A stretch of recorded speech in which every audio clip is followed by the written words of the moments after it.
Jadi apa yang tidak kita pertentangkan, semua kita pertentangkan. Bukan kita dialogkan sebagai generasi baru yang mewarisi semua yang kita pertentangkan itu.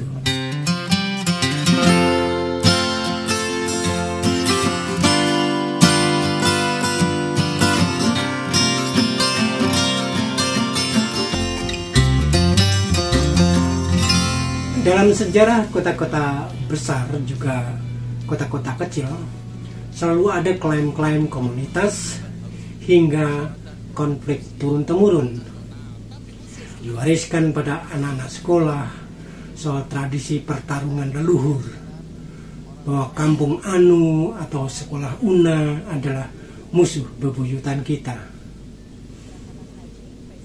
Omongan seseorang yang disebut Habib, anaknya si Smith, yang menyebut Jenderal Dudung akan masih tetap menyembah pohon sekiranya para Habib dari Arab tidak masuk ke Indonesia, makin memperburuk situasi.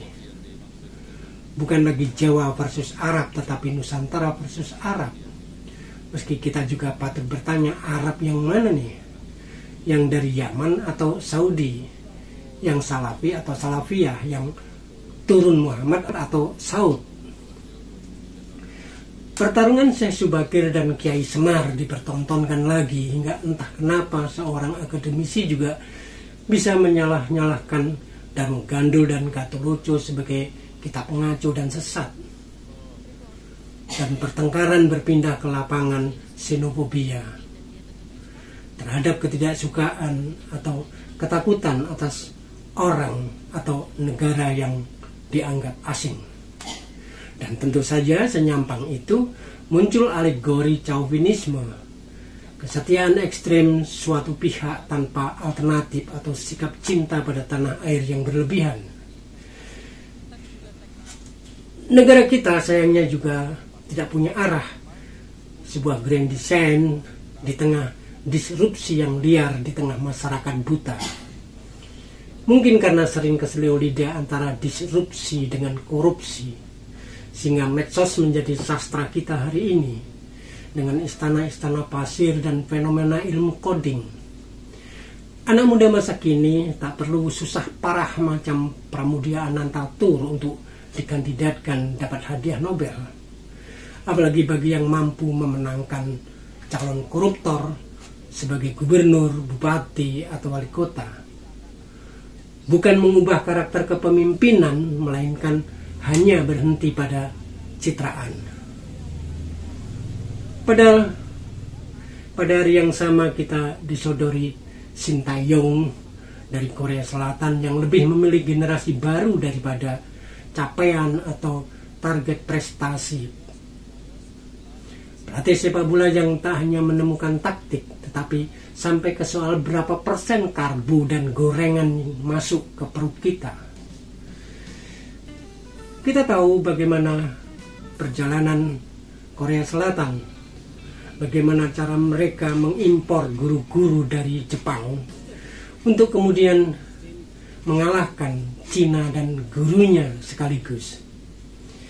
Kita tahu bagaimana kita dulu hanya mengenal malam kesenian Korea Selatan, buku-buku sastra Korea, bumbu masak, perkakas dapur, hingga akhirnya cuma bisa maki-maki pada budaya K-pop dan drakor.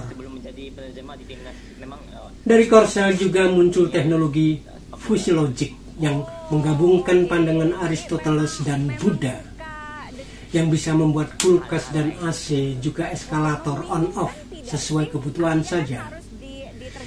Itu semua perjalanan panjang sebuah bangsa dengan spiritualitas Yiwang yang baru merdeka 3 tahun setelah Indonesia merdeka, juga pada tanggal Agustus. Jangankan pada yang berkonflik, pada yang kita kagak ngerti pun bisa antipati. Bisa antipati karena nggak ngerti atau karena nggak ngerti maka antipati. Menanggapi Cina menciptakan matahari buatan pun dengan serta-merta menuding mau nandingin Tuhan, kafir mbahmu. Kita tidak bisa membaca arah apalagi sejarah. Pelajaran dasar ilmu fisika kita dulu, zaman guru belum dibebani laporan administrasi dan direcoi kadernista, rumusnya sederhana. Benda padat jika dipanasi akan mencair, sementara yang cair kalau dipanasi akan jadi gas. Ketika proses pemanasan dinaikkan temperaturnya, gas akan menjadi plasma. Plasma inilah jenis zat umum yang bisa dijumpai di alam semesta, yang menghasilkan energi dengan tingkat kepanasan bisa seperti atau bahkan melebihi matahari. Panas inilah yang akan mendidihkan air sehingga menggerakkan ketel uap untuk menghasilkan energi listrik. Dan tiba-tiba entah kapan kita harus membeli plasma made in China sebagai pembangkit listrik di rumah, pengganti BBM kendaraan kita, dan sebagainya. Dan kita terus mencaci maki China sebagai kafir, tapi membuat hoax dengan Android made in China juga.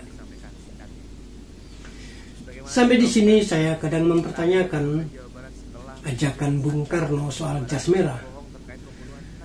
Kalau sejarah buruk ngapain diuri-uri, dilestarikan hanya demi bendera identitas.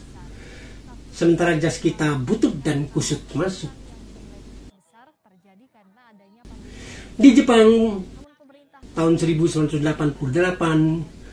menjelang wafatnya di Washington DC, kepada anak turun catur Sagutro, Kasunanan Surakarta, Kesultanan Yogyakarta, Kadipaten Mangkunegaran, dan Kadipaten Pakualaman, almarhum Sri Sultan Hamengkubuwono IX ngendika, kita tidak berada dalam situasi mereka, para leluhur kita, dalam konflik mereka. Maka dengan persepsi kita hari ini dan masa depan, kita bersaudara. Mengapa kita tidak bisa bersatu kembali? Persepsi dan perspektif kita sering kacau dan bertukar tempat. Membacai sejarah dengan persepsi hari ini, merancang masa depan dengan perspektif masa lalu, hanya karena takut disebut malin kundang, takut dikutuk jadi batu, padahal kepalanya sudah sekeras batu.